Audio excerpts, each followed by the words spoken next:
partir de agora. Cafezinho Missioneiro. Sua dose diária de informação e entretenimento. Novos Horizontes FM. Com Dani Schneider.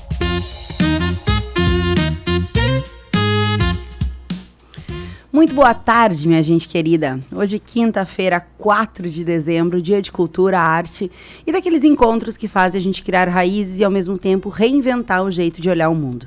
Eu sou a Dani Schneider e, com o apoio de Corsã, Evoluir nos Define, Sicredi, a ter com quem contar, Greens Café Corporativo, porque tudo se resolve com um bom café, Inspirando Mulheres Netweaving Club, inspirar um movimento ao lado de outras como você, Irá Gastronomia, onde cada detalhe desperta memórias e sabores, Clínica Com, Clínica de Oncologia e Hematologia das Missões e Splash Piscinas, é fácil ser feliz, começa o nosso cafezinho missioneiro, o programa que conecta pessoas, ideias e transformação. E para abrir essa conversa sobre a arte e trajetória, uma frase do grande dramaturgo Peter Brook, que diz o seguinte: o teatro é um encontro onde tudo pode acontecer. E o encontro é exatamente o que a gente vive hoje com o nosso convidado, Gerson Fontana, historiador, mestre em desenvolvimento e políticas públicas, professor, pesquisador e um dos fundadores da icônica Turma do Dionísio, grupo de teatro que há décadas leva a cultura aos 4 cantos da nossa região. Ator, manipulador de bonecos, ministrante de cursos, artista que construiu uma relação profunda com o palco e que ajudou a escrever parte da história das artes cênicas do nosso território. Gerson, seja muito bem-vindo ao Cafezinho Missioneiro. Foi assim, ó, foi uma espera, né? Que bom que tu conseguiu vir hoje. Também eu estava ansioso para estar aqui nesse momento contigo, Dani. Obrigado pelo convite. Muito bom retornar a esses microfones da Novos Horizontes, que sempre nos recebeu também. Ai, que bom, fico muito feliz. Sou uma admiradora do teu trabalho, né? Acho que não tem uma criança aí que não se encante, né, com o teatro. E eu tive oportunidades de ver, inclusive na escola, enfim. Então, acho que a Turma do Dionísio deve fazer parte aí da construção de muitas infâncias na nossa cidade, na nossa região, né? E é um orgulho te receber aqui. Estou muito feliz de verdade em poder estar fazendo essa entrevista aqui contigo hoje. E eu quero começar falando, então, dessa tua relação, né, com a arte. Quero saber quando que ela começa, né? Ela já tem bastante tempo, né? E quando tu olha lá para o teu início, assim, o que foi o virar de chave, né? O que te despertou esse chamado para o teatro? Eu acho que acontece comigo que é um pouco peculiar a todo ser humano. Talvez alguma especificidade no meu caso. Todo ser humano tem conexão com a arte.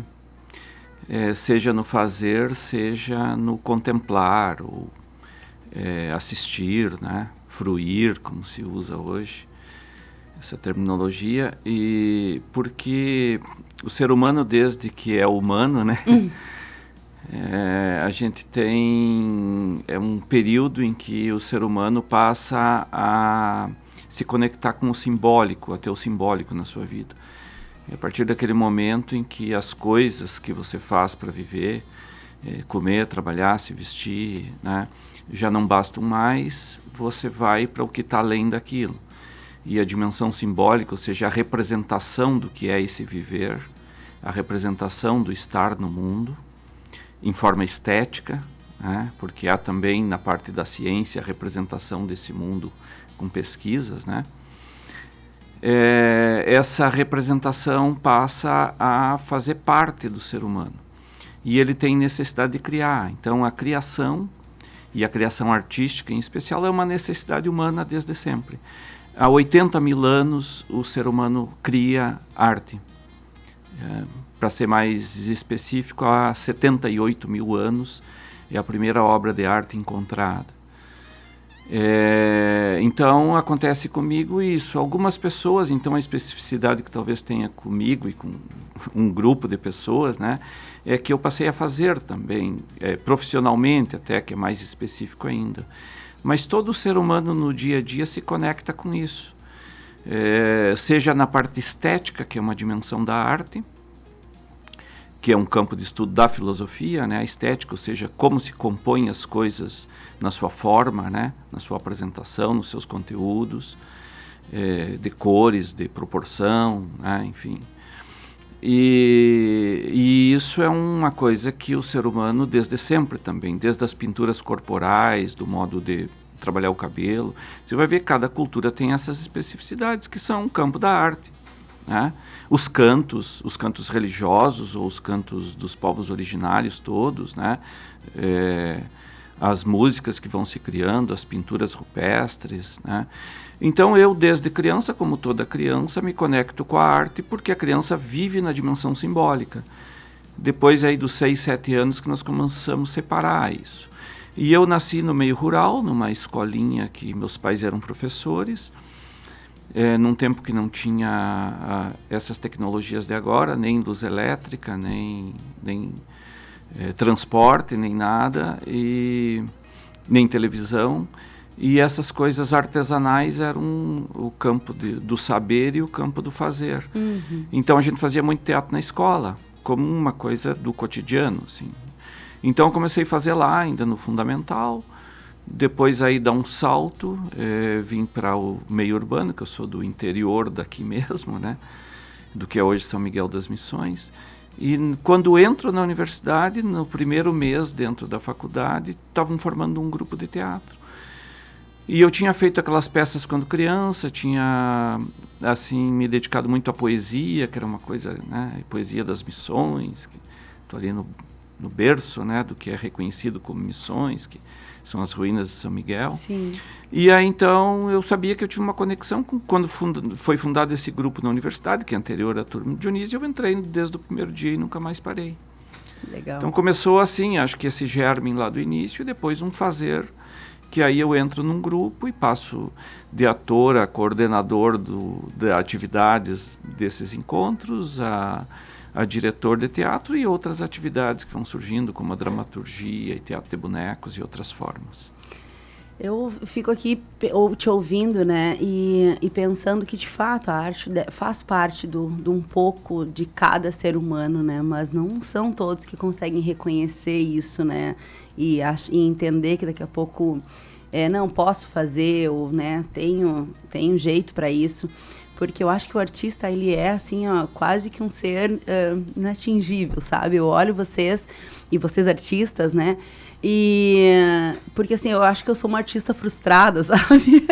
Eu gostaria muito de fazer várias outras coisas, mas acaba que fica restrito ali aquele mundinho da gente ali do banheiro, do cantor de chuveiro, sabe?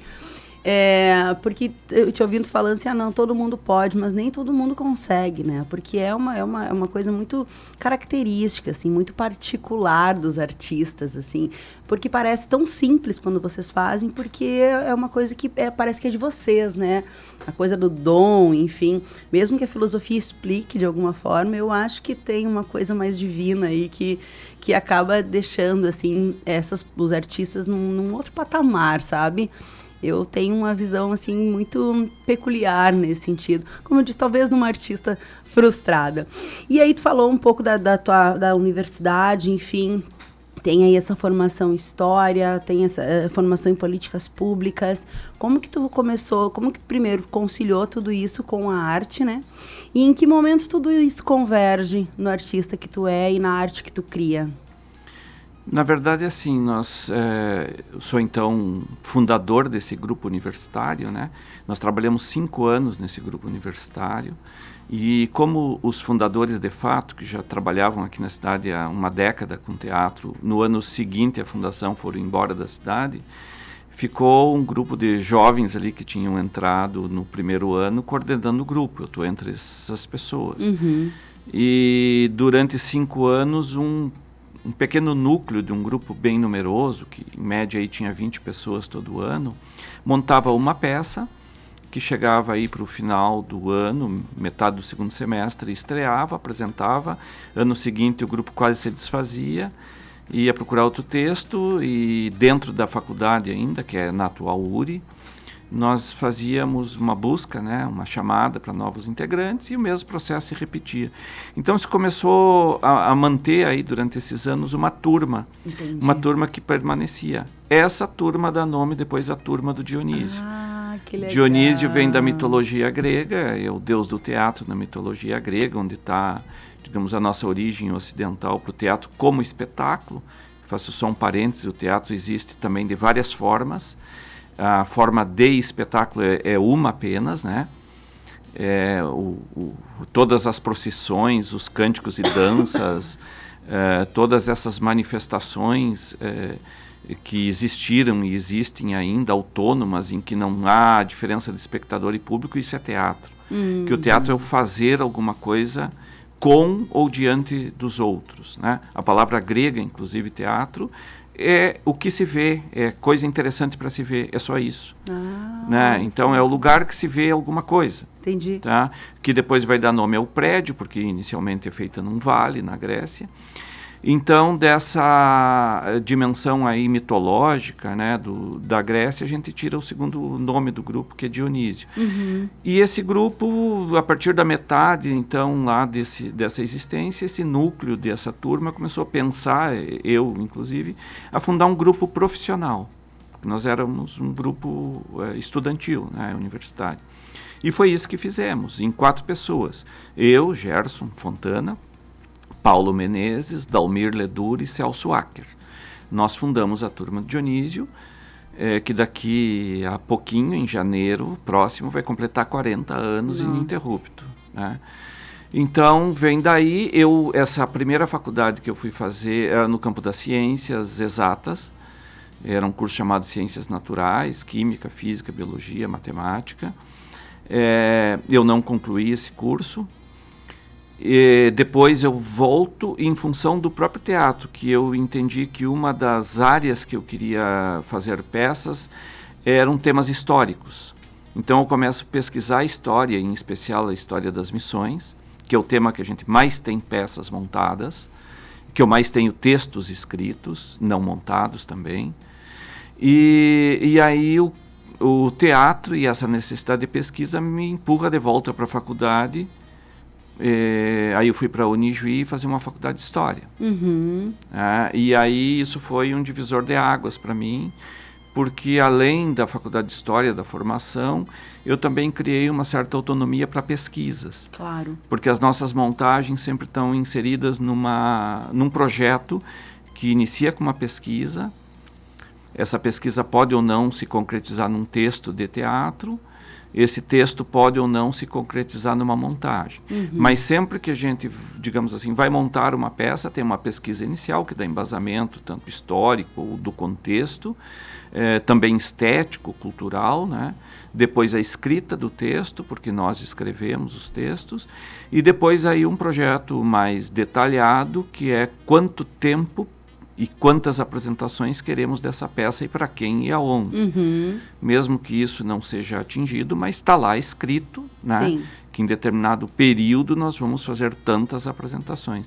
Via de regra, a gente tende a não montar uma peça sem ter a perspectiva de uma centena de apresentações. Entendi. E nem sempre isso se concretiza, às vezes passa. Nós temos várias peças com muitas centenas de apresentações.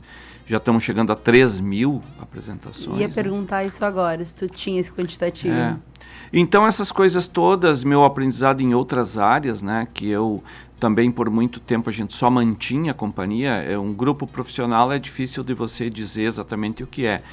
Para nós era muito a qualidade do espetáculo num nível profissional, sem demérito a quem não é um grupo estudantil, um grupo amador. Mas é no sentido profissional, que a gente pode dizer, do acabamento de uma montagem. Né? Então, a qualidade, a síntese do que a gente procura é sempre a qualidade para o público. Né? O público tem que perceber que aquilo foi elaborado, que aquilo tem acabamento, que ali tem trabalho, que ali tem pesquisa. Muito embora ele não faça cursinho de plateia, não precisa, não deve, né? Isso não é função dele. Mas a sensibilidade permite, né? Então, essas coisas vão se juntando porque a gente sempre foi muito inquieto. Te diria que uma das características que a gente pode dizer do nosso grupo, e também a minha em particular, é a multiplicidade. Porque nós começamos com teatro de atores para adulto de palco. É uma linguagem teatral. Passamos, depois de contratar pessoas para nos dar formação, a gente fez muito isso na primeira década, inclusive já para teatro adulto. A primeira peça, quem dirige de teatro adulto é um diretor de Porto Alegre, que a gente já conhecia de oficinas, que tinha vindo nos dar oficinas, a gente contrata ele para fazer. Então o grupo já nasce planejado para um diretor vir de Porto Alegre e montar essa primeira peça. Depois, alguns anos depois, a gente contrata uma pessoa para nos dar uma certa formação era também uma montagem em teatro para crianças de ator de palco.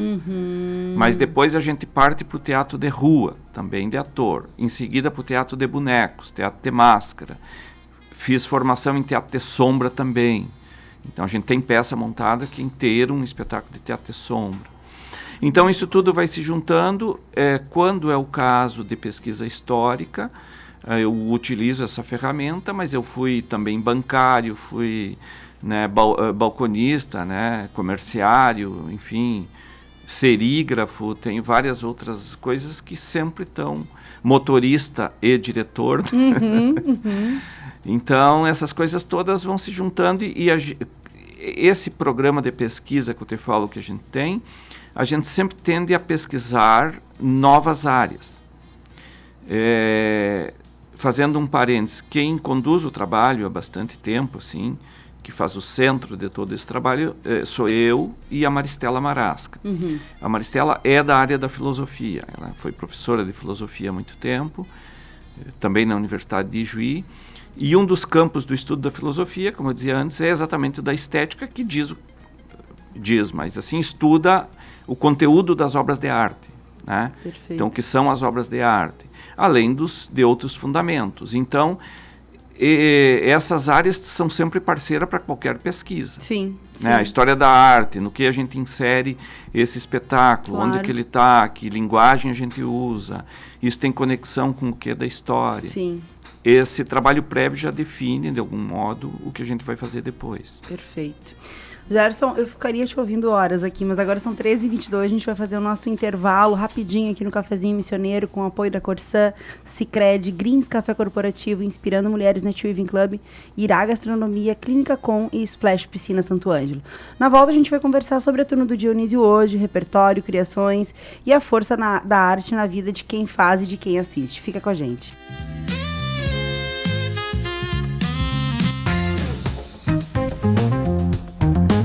O Cafezinho Missioneiro volta já. Novos Horizontes FM.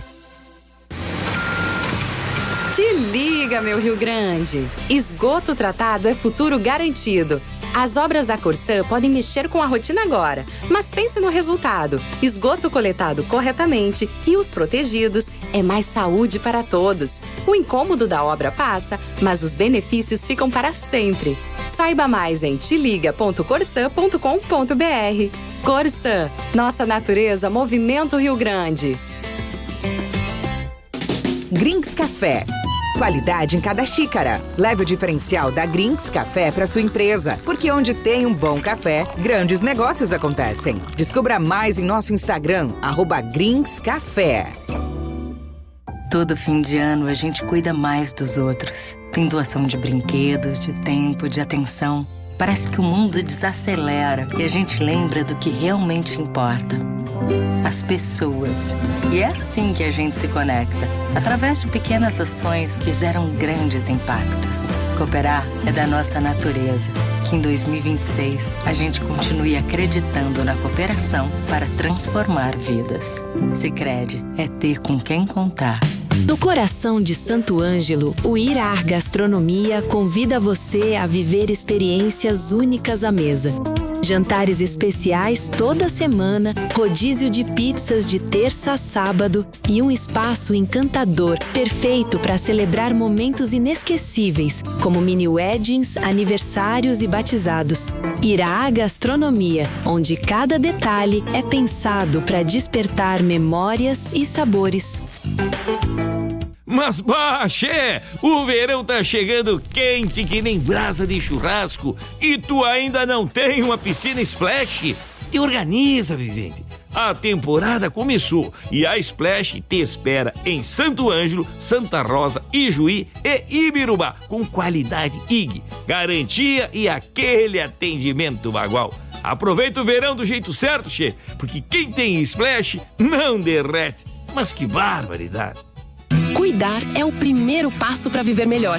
A Clínica Com, Clínica de Oncologia e Hematologia das Missões, é referência em atendimento humanizado e tecnologia de ponta.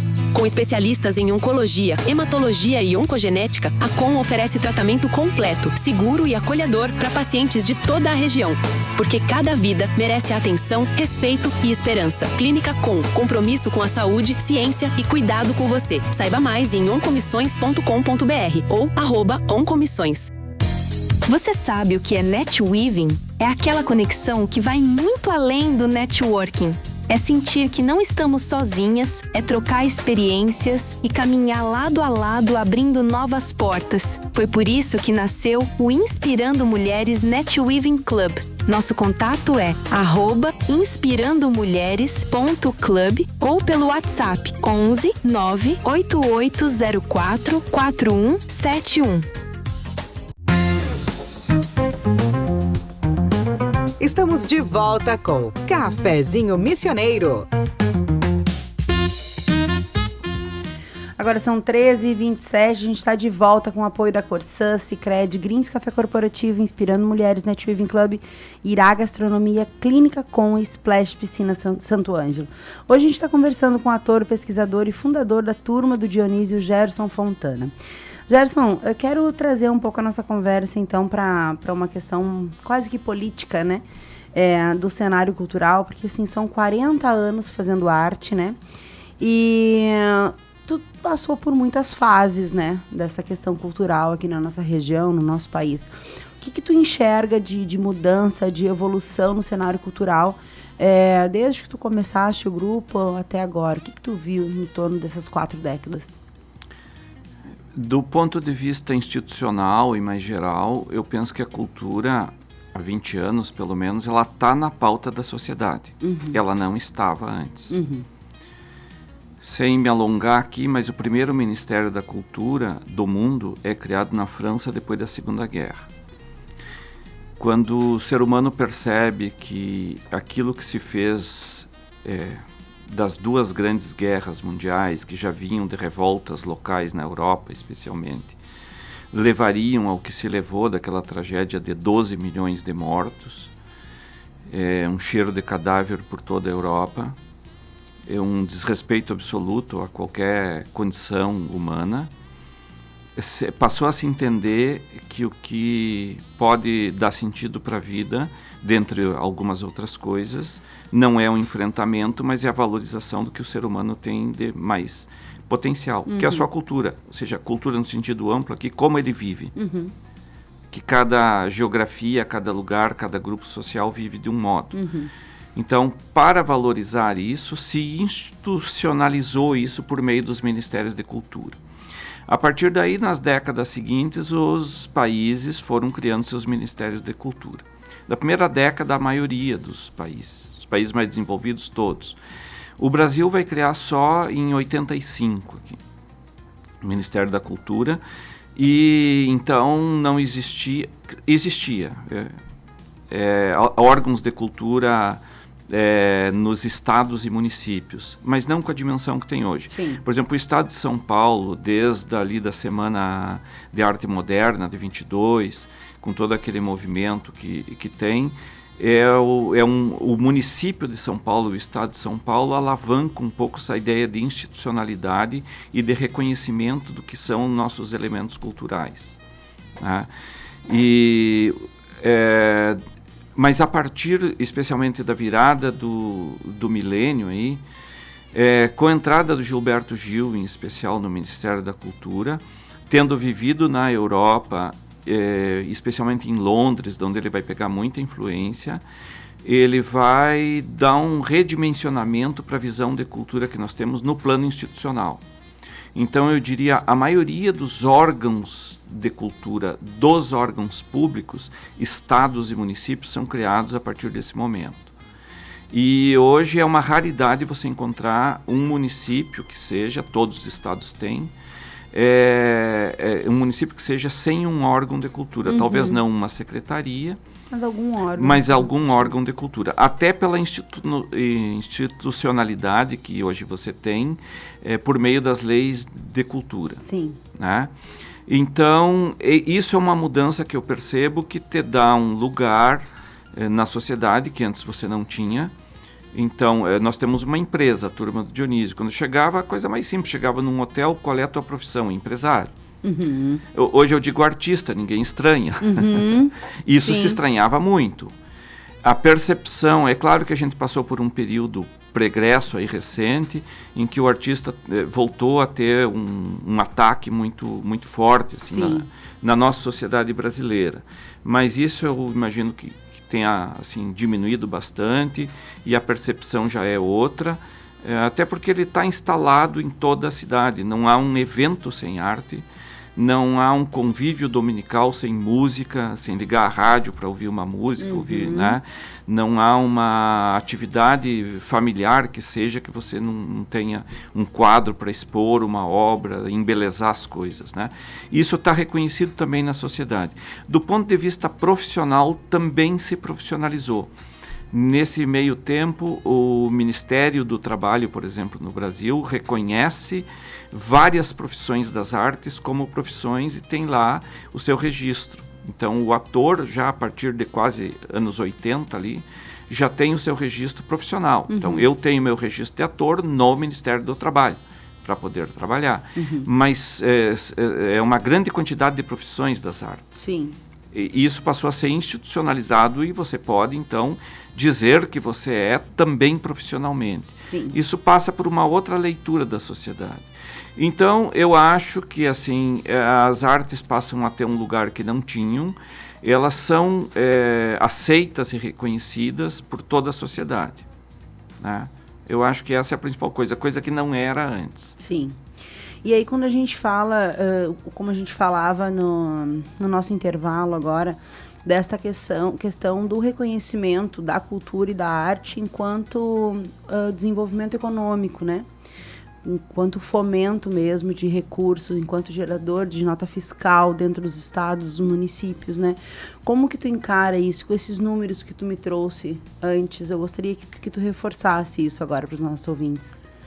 Sim, as pesquisas ainda estão em processo, né? Mas nós temos dados sustentados que são de órgãos que nós temos no Brasil reconhecidos no mundo inteiro, inclusive dentre os seus pares no mundo, né? Como o IBGE, que nós temos aqui, o IPEA, que são órgãos nacionais, Isso. Fundação de Pesquisa e Estatística do Estado do Rio Grande do Sul, que é uma instituição que tem seus dados aceitos no mundo inteiro, Sim. com dados usados para estudos também, né, em universidades e todos os países do mundo que desejam aceitam os procedimentos, né, que são usados.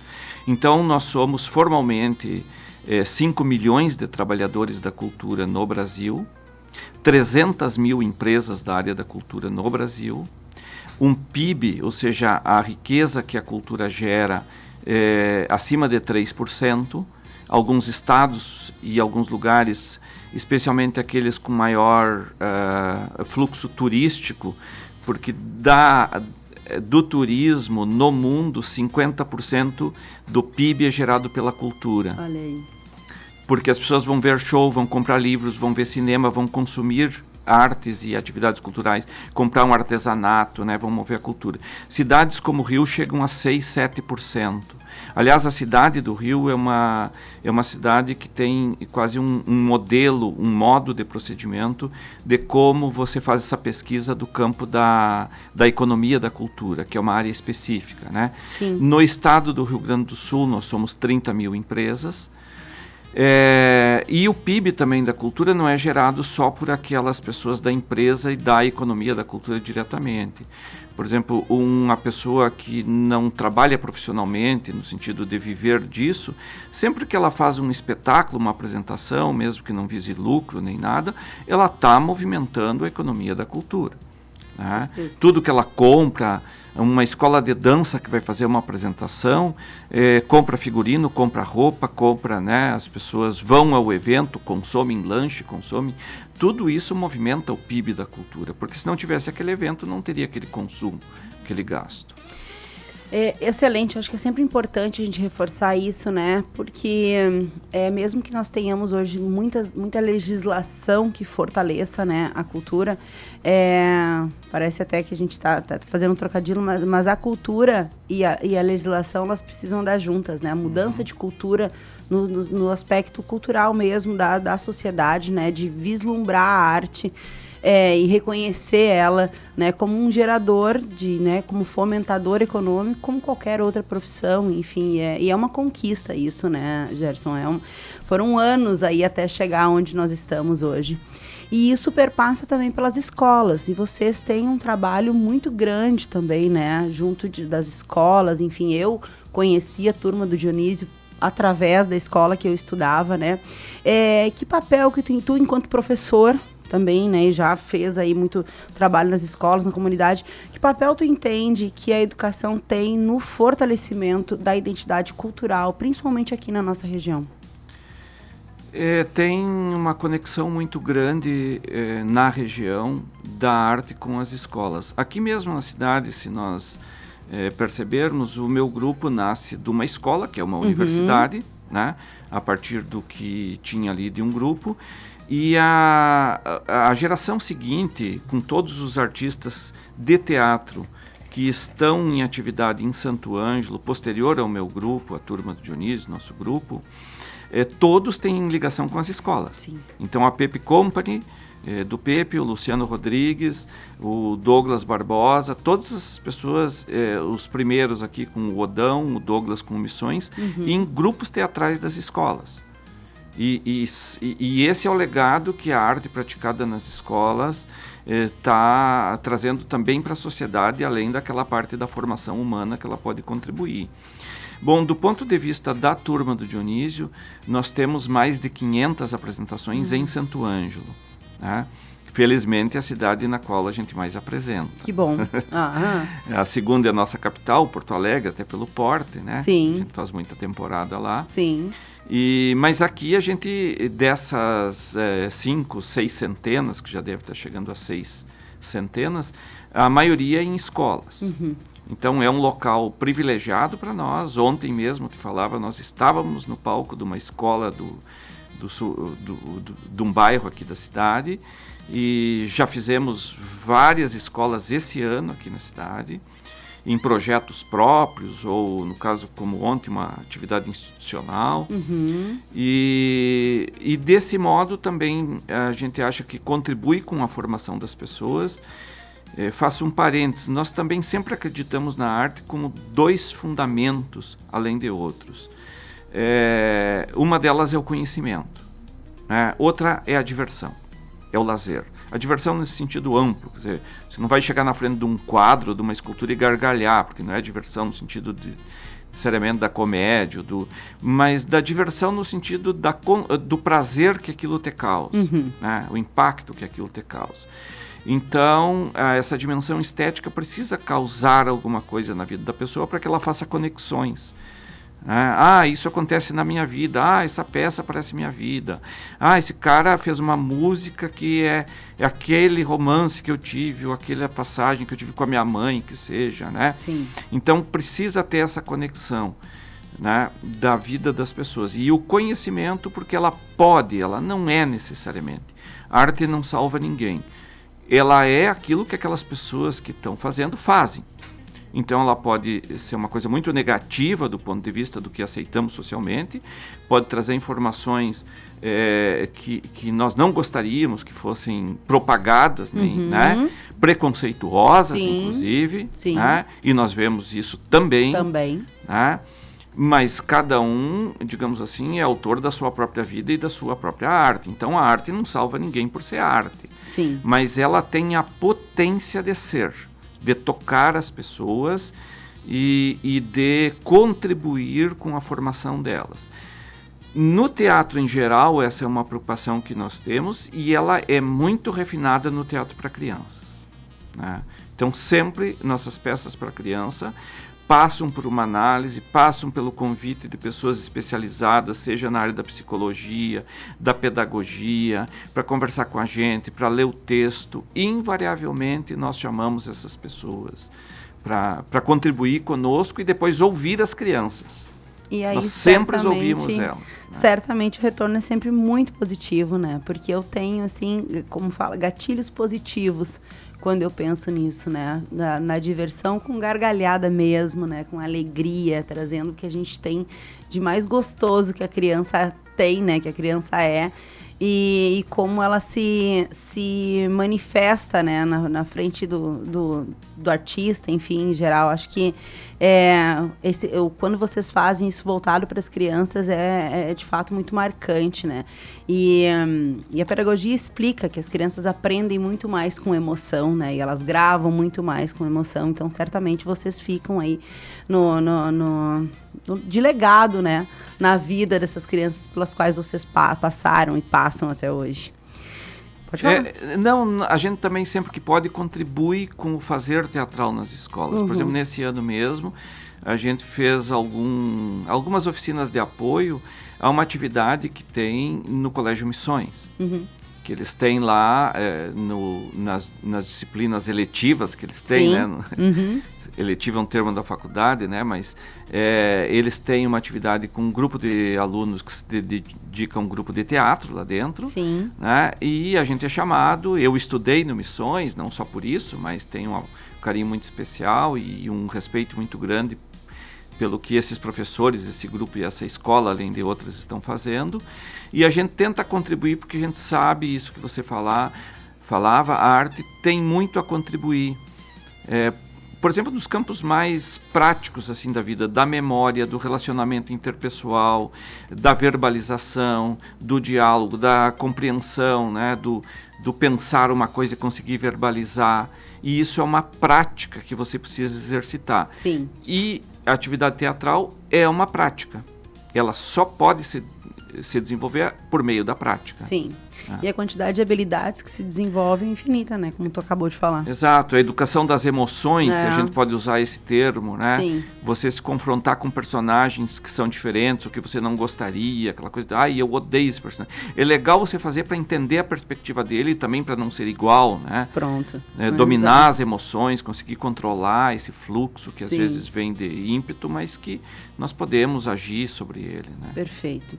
Gerson, agora são 13h43, a gente vai para nossa segunda pausa aqui, agradecendo quem constrói esse espaço todos os dias, Corsã, Sicredi, Greens Café Corporativo, Inspirando Mulheres Net Weaving Club, Irá Gastronomia, Clínica Com e Splash Piscina Santo Ângelo. Na volta a gente vai falar de futuro, de legado e de turma do Dionísio, então fica com a gente.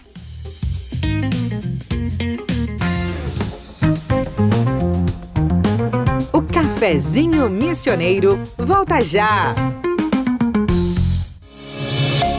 Novos Horizontes FM. Quer aproveitar as melhores taxas para realizar seus planos? Com o autocrédito do Sicredi, você usa seu veículo como garantia e tem acesso a recursos com condições especiais. A contratação é rápida, sem burocracia e com liberdade para aplicar do jeito que você precisa. Fale com seu gerente. Sicredi é ter com quem contar.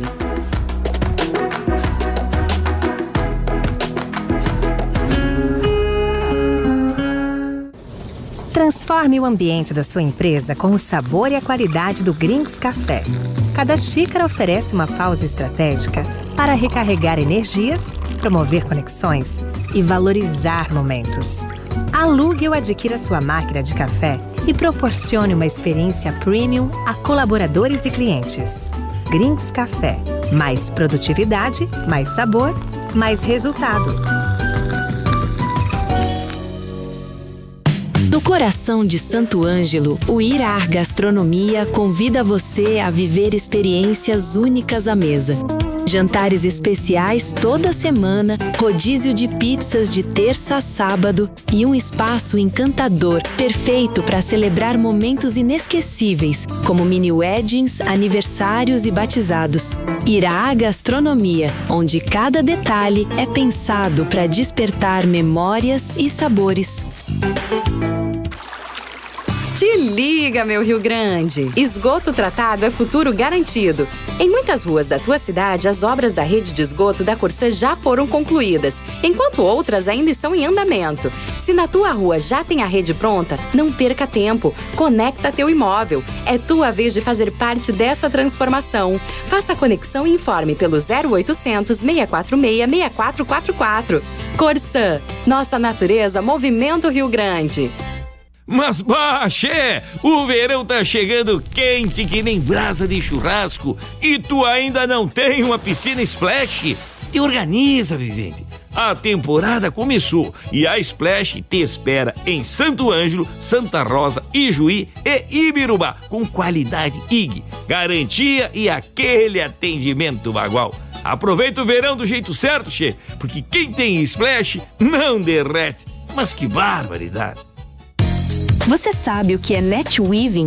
É aquela conexão que vai muito além do networking.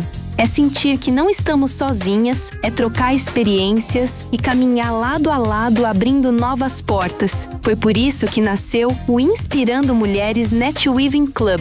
Nosso contato é @inspirandomulheres.club ou pelo WhatsApp 11 98804 4171. Cuidar é o primeiro passo para viver melhor.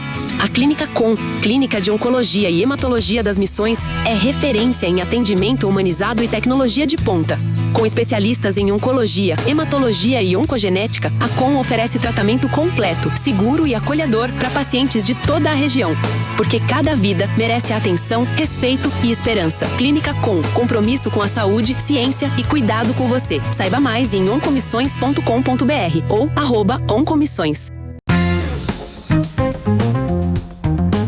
Estamos de volta com Cafezinho Missioneiro. Agora são 13h48, a gente está de volta aqui com o cafezinho, com o apoio da Corsã, Sicredi, Greens Café Corporativo, Inspirando Mulheres Netweaving Club, Irá Gastronomia, Clínica Com e Splash Piscina Santo Ângelo. E a gente segue aqui com o Gerson, da turma do Dionísio, e eu quero te perguntar da turma mesmo, tá? Do grupo agora. Como que o grupo tem se mantido ao longo desses anos, né? Ativo, unido, criativo, né, e conectado com o público, né? Vocês estão sempre cada vez melhores, né, Gerson? Fala um pouquinho para nós de como é que tem sido esse processo de manutenção da turma. Primeiro, obrigado, porque essa palavra melhores é o que a gente, pelo menos, se manter, né? E eu digo, o artista é aquele que escolhe dar um salto no escuro. Algumas outras profissões são assim, porque Sim. ele está sempre diante do inusitado. Criar é não saber onde é que você vai chegar. Tem um autor italiano, Eugênio Barba, que escreve A Canoa de Papel, né? Que é um pouco assim, criar e largar uma canoa de papel numa margem aí de um oceano, sem saber se ela vai ficar em cima da água e se vai chegar onde você quer. Você navega por águas que você nunca domina completamente. Sim. Mas é isso, e isso também é na vida, porque nós não sabemos exatamente para onde vai a vida, né? Então a arte imita a vida e segue um pouco esse ritmo, Sim. né? Bom, a turma pontualmente, desde o início, Dani, nós percebemos que na nossa realidade regional, porque desde o início também a gente teve conexão com outros lugares, Porto Alegre, São Paulo, vários outros lugares, e a gente percebia essas diferenças. Então, qual é a nossa realidade aqui? Não basta ter espetáculos, nós precisamos de outros itens para poder ter um grupo profissional, uma infraestrutura. Algum mínimo de equipamento e um carro para deslocamento. Uhum. Porque nós só podemos ser profissionais mambembes, no sentido de andando, viajando. Uhum. Não podemos entrar em cartaz. Cidades grandes, você pode ser a vida inteira artista na sua cidade. Apresenta sempre ali, entra em cartaz no teatro, monta o cenário lá, acabou a peça, o cenário se descarta, enfim. Não era a nossa realidade. E um meio de transporte, e o que nós demoramos muito, assim, metade do trabalho do grupo para construir uma sede. Nós hoje temos uma sede, temos uma sala de ensaio, oficinas de confecção, sala de costura, sala de trabalho com madeira, enfim, escritório, né? Construída tijolo por tijolo, telha por telha, por nós e pelos nossos amigos e pela bilheteria, né? Porque aí a família, os amigos estão sempre ajudando. Então eu te digo isso, como se mantém o grupo no longo trajeto, tendo essa infraestrutura. Também, a primeira década especialmente, muito carro emprestado de muito amigo, que talvez esteja ouvindo aí, muitos, né? Familiares e outros iam a pé para o trabalho, nos emprestavam para sair fazer a apresentação. Mas depois a gente foi compreendendo que a gente tinha que dominar isso, esse básico, assim, né? Ter isso. E comercializar as peças. Então nós sempre vivemos das nossas peças. A peça que está em cartaz ou as peças que estão em cartaz vão pagando as despesas e produzindo as novas peças. De início era mais difícil porque a gente não conseguia acompanhar esse ritmo de ter peças novas no ritmo que precisava. Há umas 2 décadas nós temos sempre mais de 5 peças em cartaz. Na última década, sempre mais de 10 peças em cartaz. Nossa. Todas elas uma diferente da outra. Tá? Sempre montando peça. Mas no histórico nós montamos 27 peças em 40 anos.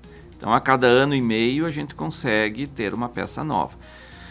Essa dinâmica também da montagem passa por tudo aquilo que eu falei, né? Então isso é uma outra coisa que a gente sabe que vai precisar de textos e vai montar. Eu e a Maristela, em geral, que escrevemos, via de regra, em separado. Um escreve, o outro escreve, raramente junto, né? Porque a escrita também é uma coisa da literatura, né, Dani? É uma área da literatura, Sim. É um campo da literatura. E ela é muito solitária, né? Nós precisamos ter essa pré-pesquisa que vai indicar o que vai ser feito uma pesquisa e um texto teatral. Então nós temos vários textos, sempre temos textos em abundância, assim, né? Então, como se mantém? Vendendo, comercializando suas peças. Nós fazemos uma média de uma centena de apresentações por ano, pouco mais, pouco menos, às vezes bem menos, às vezes bem mais. Viajamos, nós temos um furgão também, que é próprio da companhia, no qual a gente viaja. Fazemos, hoje mesmo a gente sai para uma viagem aérea, né? Então a gente teve em São Paulo esse ano, daí essas viagens mais longas, em junho a gente teve um evento lá, agora a gente está indo a Brasília, apresenta lá no sábado e volta. Aí essas viagens mais longas, que antes a gente fazia também de carro, já estamos priorizando. Então a gente vai a Porto Alegre porque a gente já não conseguiu mais a passagem direta daqui São Paulo, Brasília. Pegamos o ônibus hoje. Mas a gente sabe dessa dinâmica. O outro é um controle bastante rígido, né? Nós temos um escritório de contabilidade que desde o início faz nossa contabilidade e nos orienta. Show. Outra é essa coisa da qualidade, tentar sempre manter ou surpreender o público, porque muito do público é o mesmo. Sim, então, se você vai com a mesma coisa, ele já viu. Né? Tem que estar sempre melhorando e vocês têm feito isso, né? E aí, assim, a manipulação de bonecos, né? Isso, o teatro exige já uma sensibilidade, mas a manipulação dos bonecos exige também, além da sensibilidade, uma técnica, né? Como que é esse processo de construção, criação desses personagens, né? E a técnica por trás disso? É tudo igual ao teatro, um pouco diferente. Porque o ator, ele é inteiro com o seu corpo na cena. O boneco, via de regra, está sempre o ator, sempre ele está em cena, mas ele usa, em geral, as mãos para dar vida ao personagem. Então ele vai fazer teatro, só que tem vários tipos de técnicas de boneco. Então a gente trabalha com mais ou menos umas 10 técnicas diferentes. Por exemplo, tem umas 3 que são mais restritas à empanada ou casinha, né? Que é aquela que aparece na janela, Sim, que na escola sim. também se chama fantoche o boneco. Tá bem, a terminologia é apropriada para cada caso, né? E no nosso caso a gente chama boneco porque ele tem as subdivisões das técnicas. Então na empanada são aqueles 3 que você, em geral, 3 técnicas que mexem diretamente com a mão. Aquele que mexe a boca, que nós chamamos marote, o que a gente calça na mão como uma luva, que ele é um boneco pequeno, que fica inteiro na mão, cabeça na parte de cima, os braços nos dedos laterais, e o devara, que é uma varinha que tem todo o boneco naquela vara. Sim. Tem também o boneco de balcão, tem boneco que é o marionete, que é aquele de fios que a gente não trabalha, tem o boneco para espaço livre, tem o gigante. Aliás, a gente vai fazer na programação de Natal aqui da cidade, dia 18, uma apresentação de Natal, que é o Natal com Palhaços, que tem bonecos gigantes. Que legal, então ele é uma outra técnica. Então, cada técnica exige uma formação específica, porque nós confeccionamos, escrevemos a peça para aquele boneco e também utilizamos o boneco em cena. É uma técnica tão antiga e tão valorizada no mundo quanto o teatro de atores. Tão bons escritores quanto do teatro de ator se encarregaram de escrever para boneco também. Que legal isso, que legal. Vou te dizer que um pouco da maternidade a gente traz isso, né? Porque o quanto que eu faço teatrinho lá, leiturinha de livrinho com esse boneco da mão aí não tá no mapa, né? Muitos já feitos, que legal. Tem um pouco da técnica, tá? Dessa do bonequinho da mão. Mas a arte, por essa dimensão que a gente falava, Dani, desculpa te interrompendo, imagina. Mas assim, ela é inerente ao humano. Então, muita coisa na formação a gente vai saber o que já sabe. Exato. Isso eu já sei, isso eu já sei. Eu já faço, então fixa, aprofunda. Mas vem muito ao encontro daquilo que tu falaste no primeiro bloco cantar, mesmo. a pessoa assim, mas eu canto no chuveiro. Cara, mas você canta, o principal é cantar. Afinado ou desafinado é uma coisa para ir melhorando com o tempo. Mas daí é para diversão própria, né? Vamos levar isso pro palco. Não, o cantar adoça o viver, como diz nosso Senair Maicá. Com certeza, né? Então, e a música ela é fundamental. Cantar afinado adoça o viver, Fala cantar, é né? verdade. Claro que é mais agradável ouvir bem afinado. Com certeza. Gerson, e quando tu olha para o futuro da turma do Dionísio, né? Que caminhos tu imagina ainda? Qual é a tua expectativa de legado dessa turma aí para Santo Ângelo, para a região? Bom, do ponto de vista estrito da turma, continuar viajando e apresentando as peças. Nós já estamos assim com umas 2 dezenas de peças marcadas para o ano que vem, então vida que segue, né? Amém. Já vira o ano com essa perspectiva de eventos, enfim, e continuar montando peças e apresentando, escrevendo. Eu gostaria, sinceramente, há muito tempo me dedicar mais à cidade e à região. Uhum. Eu já dei mais de 5.000 horas de curso, eu fiz uma formação no início da minha carreira que me tornou professor de cursos de teatro, foi um curso oferecido pelo Ministério da Cultura, para não professores se tornarem oficineiros, né? Entendi. Que era uma coisa que surgia ali, essa coisa da oficina. Então, trabalhar mais na formação, mas isso é uma coisa que a gente tem que fazer em coletivo, em grupo maior. Tudo mas isso é mais amplo do que a turma. Porque precisa de um espaço, precisa quem organize, periodicidade, que é a minha grande dificuldade, nossa, da turma. Então, eu pretendo me dedicar mais a essa formação, também a manter mais peças aqui, porque a gente chega a ter ano que a gente tem uma apresentação na cidade de uma centena. Uhum. Não, tá bom, a cidade nos recebe bem, a gente teria que investir mais ficando aqui, mas a gente vai também onde estão nos chamando. Estão chamando, claro. Então, é nos dedicar mais a isso. A idade exige que a gente também descanse um pouco, né? E as viagens cansam muito, não é trabalhar menos, mas trabalhar diferente, é viajar menos e trabalhar mais regionalmente, eu diria. Sim. Uhum. Tem uma coisa que, assim, tem um escritor da área de teatro que diz que não importa quem, mas a gente sabe que a gente vai ter herdeiros na arte. A gente não precisa se preocupar quem são, porque às vezes alguém que você formou, que está o tempo inteiro contigo, você morreu ou parou, a pessoa parou de fazer aquilo, você não sabe, você não coordena, não controla. Mas é saber que a sua vida vai ser uma referência ou não para outros, em maior ou menor grau. Então a gente acha que a qualidade, a persistência, a dedicação, a disciplina dura do trabalho, pode ser que isso reflita em outros grupos, outras pessoas.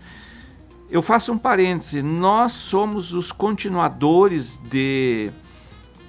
fazedores de teatro que pelo menos há 100 anos fazem teatro em Santo Ângelo. Quando nós fizemos os 20 anos da turma, nós editamos uma revista sobre a história da turma e criamos lá uma seção dos antecessores. E fomos conversar com as pessoas de toda a sociedade, fomos fazer aí uma medida para saber dos grupos que nos antecederam. E nós localizamos, na época, desde a virada dos 1900, nunca deixou de ter grupo de teatro na cidade. Que sensacional. Ligado a clubes, ao Clube Gaúcho, que tinha um coletivo, a outros clubes e escolas, Verzera e Santo Ângelo, que são escolas antigas, Onofre, tinham grupos de teatro na cidade. Né? E assim, são 14 horas, eu queria que tu finalizasse para mim agora, deixando uma mensagem para esses herdeiros que tu acabou de citar aqui, né? Para as pessoas que estão começando hoje ou que já estão aí, né, na lida, enfim. Deixa uma mensagem para quem está aí na área. O que você faz na vida tem que te fazer bem e fazer bem aos outros, né? Então, acho que é uma coisa fundamental. Faça a arte, mas pensa sempre que o público vai ter que receber uma coisa legal, assim, né? Legal, o melhor que você puder dar. E estudo, planejamento e está aberto para mudanças. Perfeito. Persistência. Persistência sempre, né, Gerson? Olha, muito, muito obrigada por essa conversa, né? Obrigada pelo legado já construído dessas 4 décadas aí fazendo arte aqui na nossa região. Acho que dentro da história, dentro da arte, dentro da vida, né, de quem te acompanha, e tu faz parte de muitas vidas, né? E eu tenho certeza que isso tem voltado para ti, porque de fato é merecido, né? O grupo merece esse retorno aí da comunidade. Tenho certeza que esse legado já ficou na vida de muitas crianças, assim como esta que vos fala aqui agora. Dani, eu te agradeço. Você é uma das pessoas que nos dá esse amparo na cidade. E a cidade nos dá isso. A gente é muito grata à nossa cidade, às instituições e à imprensa. Que legal. E o nosso agradecimento também a vocês, nossos ouvintes diário, e aos parceiros desse programa, Corsã, Sicredi, Greens Café Corporativo, Inspirando Mulheres Netweaving Club, Irá Gastronomia, Clínica Com e Splash Piscinas Santo Ângelo. O Cafezinho Missioneiro fica por aqui, mas amanhã tem mais encontro, mais cultura e mais troca. Uma ótima tarde para vocês, um beijão e até amanhã.